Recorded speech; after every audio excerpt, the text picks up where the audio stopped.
Hello students, पिछले video में हमने करंट इलेक्ट्रिसिटी यूनिट में colour coding of carbon resistors तक पढ़ लिया था। इस वीडियो में हम ड्रिफ्ट वेलोसिटी, रिलैक्सेशन टाइम, इसमें रिलेशन और इसकी हेल्प से ओम्स लॉ का डिडक्शन करेंगे और ये देखेंगे कि रेजिस्टिविटी किन किन फैक्टर्स पर डिपेंड करती है। मेटल्स के केस में रेजिस्टिविटी किन किन फैक्टर्स पर डिपेंड करती है, इंसुलेटर के केस में, सेमीकंडक्टर्स के केस में, मोबिलिटी के बारे में देखेंगे और भी काफ़ी कुछ इस वीडियो में हम काफ़ी टॉपिक्स कवर करेंगे। तो सबसे पहले हम बात करते हैं ड्रिफ्ट वेलोसिटी की। देखिए, पिछले वीडियो में भी मैंने आपको बताया था कि अगर कोई एक कंडक्टर है, उस कंडक्टर को हमने एक बैटरी से कनेक्ट कर दिया। बैटरी जो कि पोटेंशियल डिफरेंस भी अप्लाई कर रही है एक कंडक्टर के अक्रॉस, तो कंडक्टर के अंदर एक इलेक्ट्रिक फील्ड प्रोड्यूस हो जाता है और इस इलेक्ट्रिक फील्ड के आ जाने की वजह से कंडक्टर के जो फ्री इलेक्ट्रॉन्स हैं वो opposite to the direction of electric field accelerate होने लगते हैं। क्यों? क्योंकि इलेक्ट्रिक फील्ड में इन इलेक्ट्रॉन्स पर फोर्स लगता है। ठीक है, तो फोर्स कितना लगता है? अगर मैं उस फोर्स की बात करूं तो वो फोर्स होता है F = E। ये मैंने केवल मैग्नीट्यूड लिखा है और अगर मैं विद डायरेक्शन लिखूं तो F के ऊपर एरो, E के ऊपर एरो और E के पीछे एक माइनस का साइन इंट्रोड्यूस कर दूंगा। ये माइनस का साइन इस बात को इंडिकेट कर रहा है कि जो फोर्स की डायरेक्शन है वो इलेक्ट्रिक फील्ड की डायरेक्शन के अपोजिट है। ठीक, इस फोर्स की जगह मैं मास इनटू एक्सीलरेशन लगा सकता हूँ। ठीक, तो जो एक्सीलरेशन होगा वो -E/m। This is the acceleration of electron. ठीक है, ये इलेक्ट्रॉन का एक्सीलरेशन है इस कंडक्टर के अंदर opposite to the direction of electric field. अब क्वेश्चन ये उठता है कि अगर इलेक्ट्रॉन एक्सीलरेट हो रहा है तो क्या इस इलेक्ट्रॉन की वेलोसिटी बढ़ती जाएगी क्या? नहीं। पिछली वीडियो भी मैंने आपको बताया था कि इलेक्ट्रॉन की जब वेलोसिटी बढ़ती है इस एक्सीलरेशन की वजह से, तो थोड़ी देर बाद ही ये किसी पॉजिटिवली चार्ज्ड आयन से टकरा जाता है और टकराने में जो भी वेलोसिटी इसने गेन की थी वो सारी खत्म हो जाती है।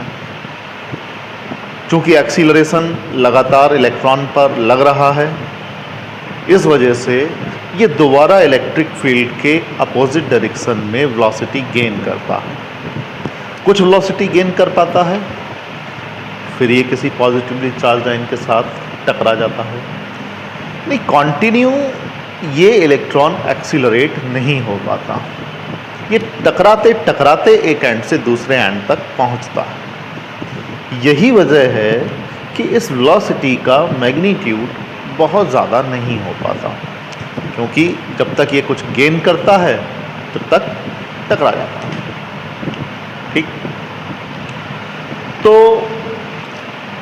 ये एक्सीलरेशन होने के बावजूद भी जो वेलोसिटी का मैग्नीट्यूड है, जो वेलोसिटी का एक तरह से ऑर्डर ऑफ मैग्नीट्यूड है, ये बहुत ज़्यादा नहीं है। ये 10⁻³ मीटर/सेकंड के ऑर्डर का रहता है। ठीक, अब ये ड्रिफ्ट वेलोसिटी क्या चीज़ है, ज़रा आप इसको भी समझ लें। जब कोई एक इलेक्ट्रॉन मान लीजिए यहाँ से चला और यहाँ पर जाकर टकरा गया, टकराने में इसने कुछ वेलोसिटी गेन की। ठीक है, यहाँ तक वेलोसिटी गेन करी और टकराने के बाद सारी की सारी वेलोसिटी खत्म हो गई। फिर ये चला, फिर ये चला, यहाँ पर फिर टकरा गया, यहाँ फिर टकरा गया, यहाँ पर भी इसने यहाँ से यहाँ तक आने में कुछ वेलोसिटी गेन की होगी, टकराने में वो फिर खत्म हो गई। मान लीजिए यहाँ पर इसने v1 वेलोसिटी गेन की, यहाँ इसने v2 वेलोसिटी गेन की, ऐसी v3, ऐसी v4, ऐसी v4, ऐसी v5। तो अलग अलग कोलिजन्स में इसने अलग अलग वेलोसिटी को गेन किया। तो एवरेज वेलोसिटी क्या हुई? इन सभी वेलोसिटीज़ का अगर हम एक सिंपल एवरेज निकाल रहे हैं तो इसी एवरेज को हम बोलते हैं ड्रिफ्ट वेलोसिटी। ड्रिफ्ट वेलोसिटी का मतलब वो एवरेज वेलोसिटी जिस एवरेज वेलोसिटी के साथ electron opposite to the direction of electric field move करता हुआ एक एंड से दूसरे एंड तक पहुंचता है, उसको ड्रिफ्ट वेलोसिटी कहते हैं। इसके बाद एक और टर्म आती है, that is relaxation time. Relax का मतलब इलेक्ट्रॉन यहाँ पर है, एक्सीलरेशन की वजह से इसने वेलोसिटी को गेन किया। आप समझ रहे होंगे कि भाई एक्सीलरेशन तो इसका इस डायरेक्शन में था, लेकिन ये एरो इधर क्यों दिखा रहे हैं? देखिए, इलेक्ट्रॉन के पास इनिशियल स्पीड भी तो थी, और जब इलेक्ट्रॉन के पास इनिशियल स्पीड थी और एक्सीलरेशन भी है, तो रिजल्टेंट पाथ जरूरी नहीं है कि वो opposite to the direction of electric field ही बने, ये रिजल्टेंट बनेगा। जिधर भी रिजल्टेंट बनेगा उधर भाग सकता है। हाँ, ओवरऑल ये opposite to the direction of electric field ही भागेगा, क्योंकि acceleration opposite to the direction of electric field है। ठीक है, अब यहाँ से ये एक्सीलरेट हुआ, यहाँ पर जाकर किसी एटम के किसी आयन के साथ टकरा गया, तो यहाँ से यहाँ तक पहुँचने में ये रिलैक्स हो गया। ठीक, तो यहाँ से यहाँ तक पहुँचने में जो टाइम लगता है उसको हम बोलते हैं रिलैक्सेशन टाइम, और इसको टाउ से रिप्रेजेंट कर देते हैं। मान लीजिए यहाँ पे टाइम लगा टाउ 1, फिर ये मूव किया, यहाँ पे टकरा गया, टाउ 2, इतने टाइम में रिलैक्स हो गया। फिर मान लीजिए ये टाउ 3 टाइम में, फिर मान लीजिए ये टाउ 4 टाइम में। तो इस तरह से ये अलग अलग टाइम में रिलैक्स होता है, और इन सभी रिलैक्सेशन टाइम का अगर हम एक एवरेज निकाल दें तो उसको हम कहेंगे एवरेज रिलैक्सेशन टाइम, या सीधे सीधे इसको रिलैक्सेशन टाइम कह देते हैं। तो रिलैक्सेशन टाइम क्या है? दो कंसेक्यूटिव कोलिजन्स में जो एवरेज टाइम लगा ये वो, और इसको सीधे सीधे टाउ से डिनोट हम कर देते हैं। अब एक बहुत इंपॉर्टेंट रिलेशन है, रिलेशन ड्रिफ्ट वेलोसिटी में और रिलैक्सेशन टाइम में। देखिए भाई, अभी हमने एक्सीलरेशन निकाल लिया था इलेक्ट्रॉन का, और वो था -e/m। इस एक्सीलरेशन की वजह से सभी इलेक्ट्रॉन एक्सीलरेट हो रहे हैं opposite to the direction of electric field. मान लीजिए किसी कंडक्टर में कैपिटल N इलेक्ट्रॉन्स हैं, और सभी की कुछ थर्मल वेलोसिटी भी रही होगी। मान लीजिए पहले इलेक्ट्रॉन की मैं थर्मल वेलोसिटी को u1 मान लेता हूँ, दूसरे इलेक्ट्रॉन की थर्मल वेलोसिटी को u2, ऐसे ही तीसरे की थर्मल वेलोसिटी u3, और ऐसे ही nth इलेक्ट्रॉन की थर्मल वेलोसिटी को मैंने un कंसीडर कर लिया। थर्मल वेलोसिटी का मतलब है इलेक्ट्रॉन की वो वेलोसिटी जो हीट की वजह से इलेक्ट्रॉन जो डिटैच हुआ है एटम से, उसकी वजह से जो वेलोसिटी है, बिना किसी इलेक्ट्रिक फील्ड को लगाए हुए। तो इन सभी इलेक्ट्रॉन्स की थर्मल वेलोसिटी का जो एवरेज होता है वो 0 होता है in the absence of electric field. अब एक्सीलरेशन भी आ गया। एक्सीलरेशन आने की वजह से जिस इलेक्ट्रॉन की वेलोसिटी u1 थी, उसकी वेलोसिटी u1 से बढ़ेगी। मान लीजिए u1 से बढ़कर v1 हुई, कितने टाइम में? टाउ 1 टाइम में, क्योंकि टाउ 1 टाइम में वो टकरा गया। ठीक है, तो पहले इलेक्ट्रॉन की वेलोसिटी v1 हो गई, u1 थी कितने टाइम में भाई? टाउ 1 टाइम में। तो v1 is equal to u1 plus a tau 1। ये equation first equation of the motion है, हमने पहले इलेक्ट्रॉन के लिए यूज कर लिया। सिमिलरली सेकंड इलेक्ट्रॉन के लिए v2 is equal to u2 plus a tau. ऐसे ही हम इसको n इलेक्ट्रॉन तक लिख सकते हैं। अब जो वेलोसिटीज इलेक्ट्रॉन्स ने गेन की हैं v1, v2, v3, इन सब का जो एवरेज होता है वो ड्रिफ्ट वेलोसिटी होती है। तो हम क्या करेंगे, ये v1 से लेके vn तक का जितनी भी वेलोसिटीज़ गेन हुई हैं उनका एवरेज निकाल लेंगे, जिसको हमने नाम दिया है ड्रिफ्ट वेलोसिटी। तो ड्रिफ्ट वेलोसिटी को हम लिखते हैं v और उसके सबस्क्रिप्ट में d बना देते हैं। तो v1 प्लस v2 से लेकर के vn तक और अपॉन n, ठीक है, ये एवरेज हो जाता है भैया। अब v1 v2 से लेकर vn तक की अगर हम वैल्यूज़ पुट कर दें तो भाई u1 plus a tau plus u2 plus a tau, भाई जो वेक्टर क्वांटिटीज़ हैं उसके ऊपर आप एरो लगा दीजिए, un plus a tau n upon u वाली टर्म्स को ज़रा मैं एक तरफ लिख लेता हूँ। तो u1 plus u2 plus and so on un upon n plus a common आ जाएगा, टाउ1 प्लस टाउ2 से लेकर के टाउ n अपॉन n। देखिए, this is the average of thermal velocities which is equal to 0 and a, और a की वैल्यू है हमारे पास में माइनस e अपॉन m, और this is the average relaxation time and is denoted by tau. तो ड्रिफ्ट वेलोसिटी के लिए जो एक्सप्रेशन आया that is vd is equal to minus e upon small m into tau. Minus sign यहाँ पर सिर्फ इतना इंडिकेट कर रहा है कि इलेक्ट्रॉन्स जो ड्रिफ्ट वेलोसिटी गेन कर रहे हैं वो opposite to the direction of electric field gain कर रहे हैं, ठीक है। इसके बाद एक और बहुत इंपॉर्टेंट रिलेशन है, that is relation between current and drift velocity, ठीक है। अब इसको देखते हैं। तो अगला जो रिलेशन है that is relation between current and drift velocity, जरा इसको देख लेते हैं। देखिए, एक कंडक्टर हम कंसीडर कर लेंगे इसको ड्राइव करने के लिए। कंडक्टर सिलेंड्रिकल है हमारे पास में, एक बैटरी लगा दी जिसका पोटेंशियल डिफरेंस V है। मान लीजिए कंडक्टर की लेंथ L है और क्रॉस सेक्शनल एरिया इसका A है, क्रॉस सेक्शनल एरिया A है, और E इलेक्ट्रिक फील्ड इसमें आ जाती है B बैटरी लगा देने से, और इलेक्ट्रॉन एक्सीलरेट होते हैं opposite to the direction of electric field with average drift velocity Vd, ठीक। अब हमें ये निकालना है कि इस कंडक्टर में करंट कितनी है। तो कंडक्टर में करंट निकालने के लिए हमें करंट की डेफिनीशन यूज़ करनी पड़ेगी, और करंट की डेफिनीशन है rate of flow of charge, या कहें कि इस कंडक्टर से यूनिट टाइम में कितना चार्ज फ्लो कर जाता है इस बैटरी को लगा देने से, वही इस कंडक्टर में करंट होगी। देखिए, चार्ज फ्लो कैसे कर रहा है, जैसे ही हम यहाँ पर बैटरी लगाते हैं तो इस कंडक्टर में जो ये इलेक्ट्रॉन्स हैं ये इस पॉजिटिव एंड की तरफ ड्रिफ्ट होने लगते हैं। जब कोई एक इलेक्ट्रॉन यहाँ पर आता है तो ये इलेक्ट्रॉन इस बैटरी के पॉजिटिव टर्मिनल पर चला जाता है। तो ऐसा होने से इसका मतलब ये नहीं है कि कंडक्टर के अंदर से इलेक्ट्रॉन खत्म हो गए। जैसे ही एक इलेक्ट्रॉन इस पॉजिटिव टर्मिनल पर जाता है वैसे ही इस बैटरी के नेगेटिव टर्मिनल से एक इलेक्ट्रॉन निकल करके इस कंडक्टर को दे दिया जाता है।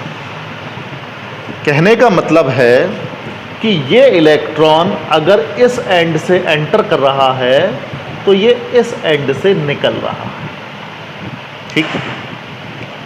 ऐसा सभी इलेक्ट्रॉन्स के साथ कंडक्टर में हो रहा है, ठीक। अब इसमें चार्ज कितना है जो फ्लो कर रहा है, कितना चार्ज है कंडक्टर के अंदर, पहले जरा हम इसको कैलकुलेट करते हैं। और उस चार्ज को ऑन एवरेज इस एंड से इस एंड तक आने में कितना टाइम लग जाएगा। अगर ये दो बातें हमें मिल जाती हैं तो हम इलेक्ट्रिक करंट को निकाल सकते हैं, ठीक है। तो भाई चार्ज को निकालने के लिए हमें ये पता होना चाहिए कि इस कंडक्टर में इलेक्ट्रॉन्स कितने हैं। तो उसके लिए हम एक टर्म कंसीडर करते हैं, दैट इज स्मॉल एन। देखिए कैपिटल एन इससे पहले जो मैंने कंसीडर किया था वो कैपिटल एन थे total number of electrons in the conductor, जबकि स्मॉल एन है number density of electrons. Number density का मतलब number of electrons per unit volume in the conductor, यानी यूनिट वॉल्यूम में स्मॉल एन इलेक्ट्रॉन्स हैं तो भाई पूरे कंडक्टर में कितने इलेक्ट्रॉन, एन की कंडक्टर के वॉल्यूम से मल्टीप्लाई कर दीजिए तो हमें total number of electrons in the conductor मिल जाएंगे। ठीक है, तो भाई total number of electrons in conductor, total number of electrons को अगर मैं स्मॉल एन से कैपिटल एन से डिनोट कर दूं तो capital N is equal to N into volume. Volume V है ये, चलिए तो वॉल्यूम को मैं सीधे सीधे A इंटू एल लिख दे दिया। वॉल्यूम A V इसलिए नहीं लिखा कि आप इस V से कंफ्यूज ना हो जाएं। ठीक है, तो A cross sectional area into length, तो cross sectional area into length, this is the total number of electrons in the conductor. अब एक इलेक्ट्रॉन पर चार्ज होता है स्मॉल ई, तो टोटल चार्ज कितना हो गया भाई, total charge in conductor Q N E, N की जगह एन ए एल ई, तो ये चार्ज हो गया कंडक्टर के अंदर। ठीक, और कितना टाइम इसको लग रहा है इस एंड से इस एंड तक आने में, तो इलेक्ट्रॉन की ड्रिफ्ट वेलोसिटी है vd और लेंथ कितनी है इसको यहां से यहां तक आने के लिए l। तो हमारे पास सीधे सीधे फॉर्मूला है speed is equal to distance upon time, तो स्पीड है vd, डिस्टेंस l कवर करनी है, मान लीजिए t टाइम में कवर हो रही है तो t इज इक्वल टू हो जाएगा l अपॉन pd, यानी इतना चार्ज ऑन एवरेज इतने टाइम में एक एंड से दूसरे एंड तक ड्रिफ्ट हो रहा है।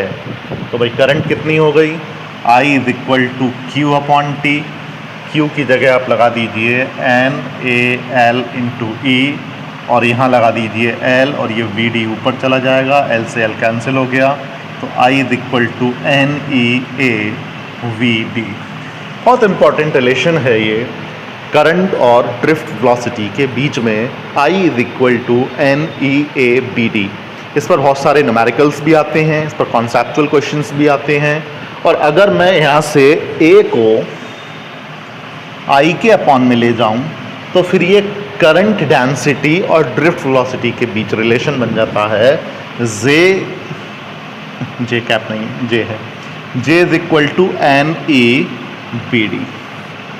ठीक, this is the relation between current density and drift velocity. इसके बाद यहीं से हम ओम्स लॉ को भी डिड्यूस कर सकते हैं। देखिए कैसे कर सकते हैं, हमने दो रिलेशन अब तक पढ़ लिए, एक ड्रिफ्ट वेलोसिटी के लिए हमने पढ़ लिया V D is equal to E E upon M into tau, और एक पढ़ लिया I is equal to N E A B D. ये दो रिलेशंस हमने पढ़ लिए। यहाँ माइनस नहीं लगाया क्योंकि एरो नहीं लगाया, ये मैग्नीट्यूड दिखाया गया ड्रिफ्ट वेलोसिटी का।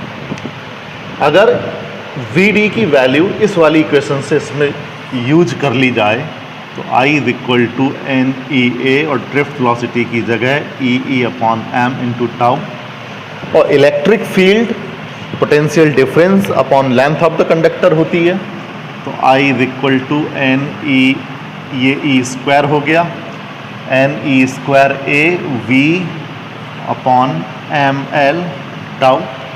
यहाँ से हम B अपॉन आई की वैल्यू निकालेंगे क्योंकि ओम्स लॉ में B अपॉन आई का रेशियो कांस्टेंट होता है, तो V upon I is equal to आएगा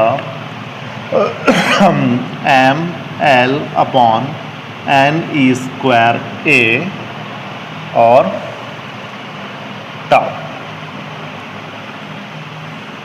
देखिए ओम्स लॉ में हमने पढ़ा था कि जब तक किसी कंडक्टर की फिजिकल कंडीशंस चेंज ना हो तब तक कंडक्टर के अक्रॉस लगाया गया पोटेंशियल डिफरेंस और कंडक्टर में फ्लो होने वाली करंट का रेशियो कांस्टेंट रहता है।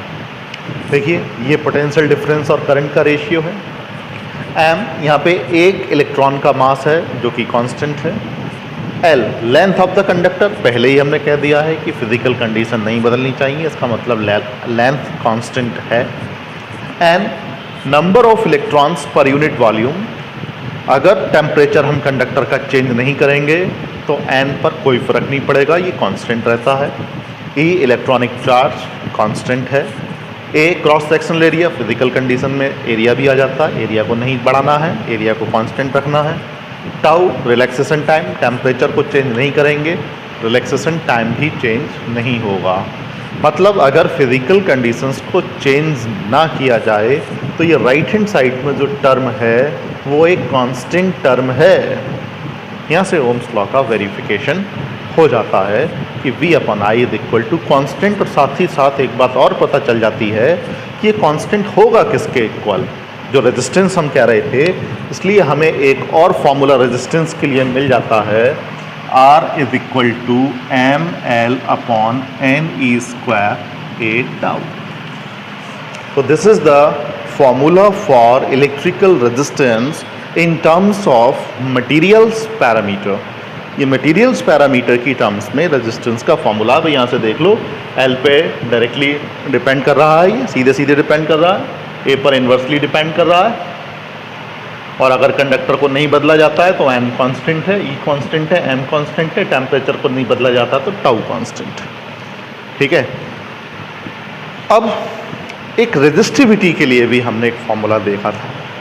ठीक, वो फॉर्मूला क्या था जरा देखिए। रेजिस्टिविटी के लिए रो इज इक्वल टू RA/L। कल हमने ये फॉर्मूला देखा था रेजिस्टिविटी का पिछली वीडियो में। तो R की जगह आप यूज कर लीजिए वही ml/NE² a tau AL, तो भाई A से A, L से L कैंसिल। तो रेजिस्टिविटी के लिए हमें एक रिलेशन मिल गया, that is rho is equal to m/NE² tau।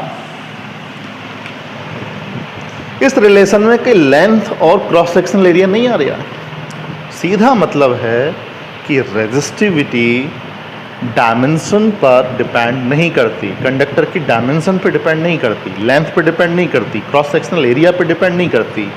ये केवल दो फैक्टर्स पर डिपेंड करती है, that is n and tau. n number of electrons per unit volume, यानी मटेरियल को बदल दोगे n बदल जाएगा, n बदल जाएगा तो रेजिस्टिविटी बदल जाएगी। टाउ टेम्परेचर, टेम्परेचर को आप चेंज कर देंगे, हो सकता है टेम्परेचर के चेंज करने से n भी बदल जाए। तो दो फैक्टर्स हैं, एक तो nature of the material of the conductor and second is temperature. तो जो रेजिस्टिविटी किसी मटेरियल की होती है वो केवल नेचर और टेम्परेचर पर डिपेंड करती है, लेंथ पे या क्रॉस सेक्शनल एरिया पे डिपेंड नहीं करती है। कई तरह से इस पर क्वेश्चन आते हैं कि एक कंडक्टर की लेंथ को खींच के डबल कर दिया, उसकी रेजिस्टिविटी पे क्या फ़र्क पड़ेगा? तो आंसर है नो इफेक्ट, कोई फ़र्क नहीं पड़ेगा। हाँ, रेजिस्टेंस पे फ़र्क पड़ेगा, रेजिस्टिविटी पर फ़र्क नहीं पड़ेगा। ठीक है, अब हम ये देख लेते हैं कि ये रेजिस्टिविटी मेटल्स के केस में किन किन फैक्टर्स पर डिपेंड करेगी, इंसुलेटर के केस में और सेमीकंडक्टर के केस में। देखिए रेजिस्टिविटी के लिए जो फॉर्मूला है rho is equal to m/NE² tau। अगर ज़रा मेटल्स के केस में हम देखते हैं कि टेम्परेचर का क्या इफेक्ट पड़ेगा, हम टेम्परेचर का इफेक्ट देख रहे हैं रेजिस्टिविटी पर for metals, for insulators and for semiconductors. Metals temperature का इफेक्ट ऑन रेजिस्टिविटी। ये m और E ये दोनों तो भाई हैं constant, mass of the electron and charge on the electron. n conductors के केस में टेम्परेचर के बढ़ाने या घटाने से n पर कोई खास फर्क नहीं पड़ता है, n नियर अबाउट कांस्टेंट रहता है। n बहुत लार्ज नंबर होता है कंडक्टर में, near about 10⁻28 electrons per unit volume रहते हैं। तो ये बहुत ज़्यादा नंबर है, टेम्परेचर के थोड़ा बहुत चेंज होने से n पर फर्क नहीं पड़ता। n को हम कांस्टेंट मान सकते हैं कंडक्टर के केस में। लेकिन ये जो टाउ है, रिलैक्सेशन टाइम, टेम्परेचर के बढ़ाने से थर्मल वेलोसिटी बढ़ जाती है, और थर्मल वेलोसिटी के बढ़ने से जो टकराने में लगने वाला समय है, जो टकराने में लगने वाला टाइम है, ये कम हो जाता है, क्योंकि डिस्टरबेंस बढ़ जाता है टेम्परेचर के बढ़ा देने से, इसलिए वो जल्दी रिलैक्स होते हैं, जल्दी टकराते हैं। टाउ के कम होने से बाकी तो सारे फैक्टर्स का कोई फर्क नहीं पड़ रहा है, लेकिन टेम्परेचर के बढ़ा देने से टाउ कम होता है, रिलैक्सेशन टाइम कम होता है, और रिलैक्सेशन टाइम के कम होने से ये रेजिस्टिविटी बढ़ जाती है। तो मेटल के केस में क्या हो रहा है, टेम्परेचर को बढ़ाओगे रेजिस्टिविटी बढ़ जाएगी। कितनी बढ़ जाएगी? एक फॉर्मूला है कि अगर T डिग्री सेल्सियस पर हमें रेजिस्टिविटी निकालनी हो तो ये होती है रो ज़ीरो है 0 डिग्री सेल्सियस पर रेजिस्टिविटी, तो 1 प्लस अल्फा टी। यहाँ पर अल्फा होता है टेम्परेचर कोएफिशिएंट ऑफ रेजिस्टेंस या रेजिस्टिविटी। ये हमें गिवन होगा, अलग अलग मटेरियल्स के लिए ये अलग अलग होता है। मेटल्स के केस में इसकी वैल्यू पॉजिटिव होती है, ठीक है। क्योंकि हमारे पास एक फॉर्मूला था rho is equal to R A upon L, और अगर हमारे पास केवल एक ही कंडक्टर है, उस कंडक्टर को हम बदल नहीं रहे, तो उसका भाई एरिया भी फिक्स है, उसकी भाई लेंथ भी फिक्स है, तो जिस रेशियो में उसकी रेजिस्टिविटी बदलेगी ठीक वैसे ही उसकी रेजिस्टेंस भी बदलेगी। यानी जो फार्मूला हमने रेजिस्टिविटी के लिए लिखा है, हम वही फार्मूला रेजिस्टेंस के लिए भी लिख सकते हैं, ठीक। तो ये मेटल्स के लिए फार्मूला हो गया कि अगर 0 डिग्री सेल्सियस पे हमें रेजिस्टेंस पता है R0, T डिग्री सेल्सियस पे हमें रेजिस्टेंस निकालनी है, तो हम इस रिलेशन का यूज कर लेंगे RT is equal to R0 1 plus alpha into T। Alpha क्या है? Temperature coefficient of resistance. Metals के केस में इसकी वैल्यू पॉजिटिव होती है, सेमीकंडक्टर के केस में इसकी वैल्यू नेगेटिव होती है, अभी हम पढ़ेंगे। अब जरा देखते हैं कि टेम्परेचर का इफेक्ट सेमीकंडक्टर के केस में क्या होता है। सेमीकंडक्टर्स, हम बहुत ज़्यादा भी सेमीकंडक्टर्स के बारे में नहीं पढ़ रहे हैं, क्योंकि एक पूरी यूनिट है सेमीकंडक्टर्स की। बस इतना समझ लीजिए कि सेमीकंडक्टर्स में कोवैलेंट बॉन्ड्स बने होते हैं। जैसे अगर कोई सिलिकॉन है, सेमीकंडक्टर क्या है? सेमीकंडक्टर ये कार्बन वाला ये ग्रुप हो, ये सब सेमीकंडक्टर्स हैं। सिलिकॉन है, जर्मेनियम है, ठीक है। इसके आउटर मोस्ट, इसके एटम्स के आउटर मोस्ट सेल में 4 इलेक्ट्रॉन्स होते हैं। इसकी कंडक्टिविटी कंडक्टर से तो कम होती है, इंसुलेटर से ज़्यादा होती है। ऐसे मटेरियल्स को सेमीकंडक्टर कहते हैं। ये जो सेमीकंडक्टर वाली यूनिट आएगी उसमें हम डिटेल में पढ़ेंगे। बस फिलहाल इतना समझ लीजिए, अगर सिलिकॉन है, सिलिकॉन के आउटर मोस्ट सेल में 4 इलेक्ट्रॉन्स हैं, तो जो आसपास के जितने भी सिलिकॉन एटम्स हैं उसके साथ एक एक इलेक्ट्रॉन के साथ कोवैलेंट बॉन्ड बनाता है, और पूरे के पूरे क्रिस्टल में कोवैलेंट बॉन्ड्स रहते हैं। 0 केल्विन टेम्परेचर पर कोई भी इलेक्ट्रॉन फ्री नहीं होता, और ये इंसुलेटर की तरह बिहेव करता है। लेकिन टेम्परेचर के बढ़ने के साथ ये कोवैलेंट बॉन्ड टूटते हैं। कोवैलेंट बॉन्ड टूटने से इलेक्ट्रॉन्स फ्री होते हैं, चार्ज कैरियर्स फ्री होते हैं। इलेक्ट्रॉन के फ्री होने का मतलब है कि स्मॉल n बढ़ रहा है। स्मॉल n क्या चीज़ है? Number of electrons per unit volume. Conductor के केस में टेम्परेचर के बढ़ा देने से n पर फर्क नहीं पड़ रहा था, लेकिन सेमीकंडक्टर के केस में टेम्परेचर के बढ़ा देने से n पर फर्क पड़ता है, n बढ़ जाता है। Resistivity rho is equal to M N E square tau है। m और e पर तो कोई फर्क है ही नहीं। टाउ टेम्परेचर के बढ़ा देने से, हाँ ठीक है, टाउ जो है वो रिलैक्सेशन टाइम थोड़ा सा कम होगा, लेकिन ये जो n है ये n तेज़ी से बढ़ता है टेम्परेचर के बढ़ाने से, और जब n तेज़ी से बढ़ता है तो ये रेजिस्टिविटी जो है वो डिक्रीज होने लगती है। दो चीज़ें हो गई। मेटल के केस में टेम्परेचर बढ़ा देने से रेजिस्टिविटी बढ़ती है, जबकि सेमीकंडक्टर के केस में टेम्परेचर के बढ़ा देने से रेजिस्टिविटी कम होती है। यही चीज़ इंसुलेटर में भी होती है। वैसे तो इंसुलेटर है, लेकिन अगर हम टेम्परेचर बढ़ा दें तो टेम्परेचर के बढ़ा देने से कहीं ना कहीं ये थोड़ा एन की वैल्यू वहाँ पर भी बढ़ती है, और इंसुलेटर के केस में भी टेम्परेचर के बढ़ा देने से हल्की सी कंडक्टिविटी बढ़ती है। तीन चीज़ें यहाँ हो गई हैं। इसके बाद एक और टर्म अभी हम यहाँ पर और पढ़ लेते हैं, और ये है मोबिलिटी ऑफ चार्ज कैरियर।